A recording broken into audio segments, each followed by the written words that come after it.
చీపెరాయుడు చీపెరాయుడు చీపెరాయుడు. చిన్రాయుడి కన్నా పెదరాయుడు తమ్ముడు చీపేరాయుడు. చీపెరాయుడికి చీ చీపెరాయుడికి చీ. చీపే గారు ఇది విన్నారా? చెప్తే వింటాను. సింబు నయనతార కలిసి మళ్ళీ యాక్ట్ చేస్తున్నారంట. చేస్తే వాళ్ళకి బ్రేకప్ అయింది కదండి.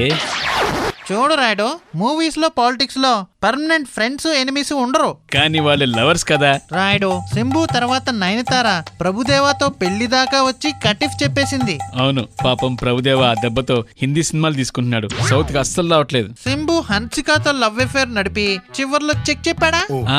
అందుకే అనుకుంటా ఇప్పుడు హన్సిక తెలుగు సినిమాలో ఎక్కువ ట్రై చేస్తోంది. ఇన్నిసార్లు బ్రేకప్ అయ్యాక ఎవరికి పెద్దగా హార్డ్ ఫీలింగ్స్ ఏముండవు. ఎవరి పని వాళ్ళు చూసుకుంటారు. కానీ ఒకవేళ వీళ్ళిద్దరూ మళ్ళీ ప్రేమలో పడి మళ్ళీ బ్రేకప్ చేసుకుంటే దాన్ని ప్రేమాయణం అనరు, డ్రామాయణం అంటారు. దీని మీద ఓ సినిమా కూడా తీస్తారు. మీరు దేవుడు.